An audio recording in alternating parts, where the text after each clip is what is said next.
Good morning. पिछले video में हम लोगों ने एडजस्टेड P&L अकाउंट मेथड समझा था वर्किंग कैपिटल रिक्वायरमेंट में, जिसको हम कैश मैनेजमेंट में भी डिस्कस कर रहे थे कैश बजट के मेथड के रूप में। कैश बजट का receipts and payments method last time discuss किया था।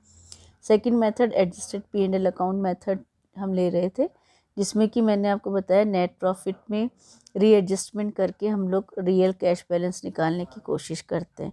नॉन कैश एक्सपेंसेस को ऐड करते हैं, नॉन कैश इनकम को लेस करते हैं, और जो कैश इनफ्लोज हुए थे जो कि P&L के पार्ट नहीं थे उनको अगेन ऐड करते हैं, और कैश आउटफ्लोज जो P&L के पार्ट नहीं थे उनको हम लेस करके net changes in working capital निकालते हैं। इसको हम एक एग्जाम्पल के थ्रू समझने की कोशिश करते हैं। From the following particulars relating to Sadhana limited prepare the estimates for working capital requirement by profit and loss adjustment method for the year 31 March 2005। तो ये जो हमारा है इसमें फोरकास्टेड P&L अकाउंट आया है for the year ended 31 March 2005। अब इसमें जितने भी एक्सपेंसेस हैं उनको ये देखना है कि वो P&L के लिए है जिसमें नॉन कैश हैं या नॉन कैश इनकम या नॉन कैश एक्सपेंसेस हैं। और अदर इन्फॉर्मेशंस में हमारे सामने furniture costing ₹2 lakhs to be purchase during the year. Furniture हम खरीदेंगे और एक पुराना furniture and old furniture costing ₹1 lakh with accumulated depreciation ₹40,000 is expected to be disposed of for ₹36,000. Debentures worth ₹60,000 are due for payment in that year. Debentures का हम redemption करेंगे और new shares 1 lakh rupees के हैं which are expected to be issued for the cash. Shares issue करेंगे और debentures हम लोग रिडीम करेंगे। तो ये इंफॉर्मेशन हमारे सामने अवेलेबल है। अब हम इसको यदि वर्कआउट करना चाहें तो नेट प्रॉफिट देखें P&L अकाउंट में 4,06,000 रुपये, जिसमें नॉन कैश आइटम। अब नॉन कैश आइटम देखते हैं तो एडमिनिस्ट्रेटिव, सेलिंग, ये दोनों तो हमारे P&L के पार्ट हैं। डेप्रिसिएशन क्या है? नॉन कैश है, तो नॉन कैश है इसलिए हम इसको ऐड करते हैं डेप्रिसिएशन को 44,000 का।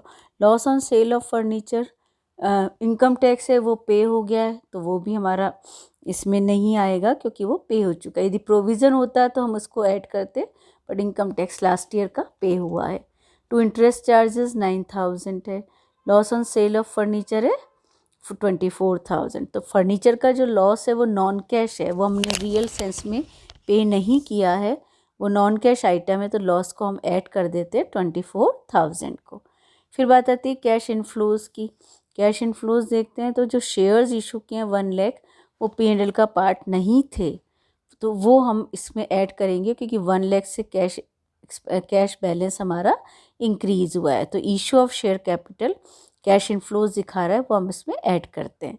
सेल ऑफ फर्नीचर कहता है कि 1 लाख रुपए का जो फर्नीचर था जिसमें 40,000 का डेप्रिसिएशन था, तो उसकी रिटर्न डाउन वैल्यू होगी 60,000, जो कि डिस्पोज ऑफ हुआ 36,000 में और उस पर 24,000 का लॉस हुआ है।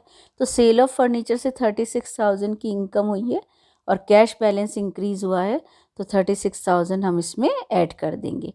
और लॉस क्योंकि नॉन कैश था वो हमने ऐड कर दिया था।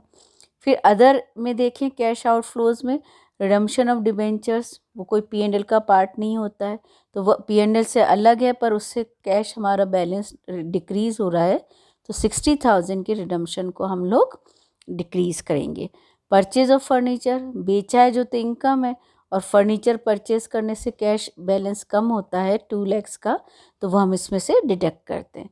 उसके बाद हम देखते हैं कि जब 4,06,000 का डिविडेंड है 56,000 का, तो वो क्योंकि पे हुआ है, पर ऊपर जो हमारे पास इंफॉर्मेशन है उसमें वो अलग से अकाउंट में, जिसको हम P&L अप्रोप्रिएशन अकाउंट कहते हैं, उसमें डिविडेंड 56,000 का शो किया गया है जो कैश बैलेंस को कम करता है। तो हम क्या करेंगे, डिविडेंड के 56,000 को लेस कर देंगे। तो ये सारे एडजस्टमेंट करने के बाद हमने क्या देखा कि टोटल 4,74,000 हुआ है और कैश इनफ्लोज ऐड करके 6,10,000 हो गया। उसमें से हमारे जो डिडक्शंस हैं वो 3,16,000 के हैं, तो इंक्रीज़ इन वर्किंग कैपिटल आता है 2,94,000। तो ये एडजस्टेड P&L अकाउंट के थ्रू हमने वर्किंग कैपिटल रिक्वायरमेंट को निकाला है। इसमें इंक्रीज़ आ रही है वर्किंग कैपिटल की 2,94,000 1000 की, तो हमें उसकी ज़रूरत नहीं है, ये हमारे पास वर्किंग कैपिटल इंक्रीज़ हुई है। तो this is all about the adjusted P&L account method, जो कि हम कैश बजट के थ्रू वर्किंग कैपिटल को वर्कआउट करते हैं।